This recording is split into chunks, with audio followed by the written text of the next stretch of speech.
क्या आप जानते हैं सृष्टि की शुरुआत कहां से हुई और वो कौन सी शक्तियां हैं जो इस ब्रह्मांड को चलाती हैं? शुरुआत में कुछ भी नहीं था। न समय था, न दिशा, न जीवन था, न मृत्यु, न धरती, न आकाश। बस एक असीम अथाह शून्यता थी और उसका मौन था गूंजता हुआ, जिसमें कोई गति नहीं थी, कोई अस्तित्व नहीं था, सिर्फ मौन।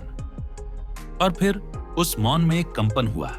किसी ने सोचा क्यों न कुछ रचा जाए, और उसी एक दिव्य विचार से प्रकट हुए ब्रह्मा, 4 मुखों वाले, दिव्य तेज से आलोकित, कमल के पुष्प पर विराजमान, कल्पना का स्वरूप, सृजन का पहला स्पंदन। ब्रह्मा ने अपनी आंखें खोली और कल्पना की एक नई दुनिया की, जिसमें पर्वत हों, नदियां हों, आकाश हो, धरती हो, तारे टिमटिमाए, सूरज चमके, चांद मुस्काए, जीव जंतु हों, मनुष्य हों, और वो सब कुछ जो जीवन को आकार देता है। और बस उस विचार को उन्होंने कर दिया साकार, बन गई सृष्टि।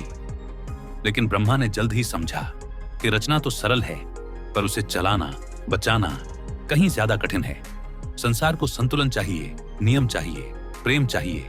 और तभी प्रकट हुए विष्णु, नीलवर्ण, शांत, शेषनाग पर विश्राम करते हुए, गहरे समुद्र की लहरों पर तैरते हुए। उनकी दृष्टि में करुणा थी और उनकी उपस्थिति में था जीवन का संतुलन। विष्णु ने समय को गति दी, संस्कारों को दिशा दी और सृष्टि को संरक्षित किया। जहां जहां जीवन डगमगाया, वहां वहां उन्होंने उसे सहारा दिया।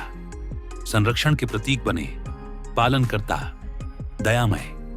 और जब धरती पर अधर्म बढ़ा, अंधकार गहराया, तो उन्होंने लिया अवतार, कभी मर्यादा पुरुषोत्तम राम बनकर, तो कभी लीलाधर कृष्ण बनकर। उन्होंने धर्म की स्थापना की, असत्य का अंत किया और प्रेम, करुणा व सत्य को जीवन दिया। लेकिन एक समय ऐसा भी आता है जब सृष्टि थक जाती है, रुक जाती है, बासी हो जाती है। तब आवश्यक होता है परिवर्तन, और परिवर्तन के लिए चाहिए संहार, और संहार के लिए प्रकट होते हैं महादेव, शिव, जो योग में लीन हैं, पर जब वक्त आए तो तांडव करते हैं ताकि नया जन्म ले सके। शिव कोई विनाशक नहीं, वो तो रूपांतरण के देवता हैं। जो टूटता है वही पुनः बनता है। शिव का तांडव अंत भी है और आरंभ भी।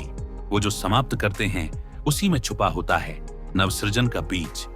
ब्रह्मा, विष्णु और शिव, 3 नाम पर एक ही चेतना, 3 शक्तियां, सृजन, पालन और परिवर्तन, तीनों मिलकर ही बनाते हैं पूर्ण ब्रह्मांड। एक त्रिकोण जो जीवन को संतुलन देता है। जब आप कुछ नया सोचते हैं, वो ब्रह्मा की चेतना है।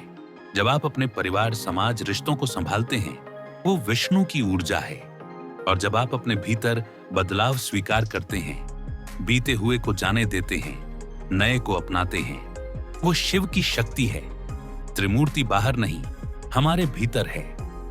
भारत के ऋषियों ने त्रिमूर्ति को केवल पूजा नहीं, उन्हें जिया है। ध्यान में, साधना में, श्वासों में और कर्मों में उन्होंने इन देवों को आत्मसात किया। त्रिमूर्ति कोई पुरानी कहानी नहीं, ये जीवन की नाड़ी है। हर रचना ब्रह्मा, हर संरक्षण विष्णु, हर परिवर्तन शिव, तीनों मिलकर बनाते हैं पूर्ण जीवन। ये तीनों शक्तियां आपकी आत्मा में बसती हैं, आपके विचारों में, आपकी दृष्टि में, आपके निर्णयों में। ये ऊर्जा निरंतर बहती है। आप में भी वो शक्ति है, बस पहचान की देरी है। जो रच सके वही ब्रह्मा है, जो संभाल सके वही विष्णु है, जो बदल सके वही शिव है, और जो इन तीनों को पहचान सके वही आत्मज्ञानी है। त्रिमूर्ति केवल देव नहीं, ब्रह्मांड की चेतना है। वो चेतना जो सृष्टि को चलाती है, और वही चेतना आपको भी चलाती है। क्या आपने अपने भीतर की त्रिमूर्ति को पहचाना है? क्या आप तैयार हैं खुद को रचने, संभालने और बदलने के लिए?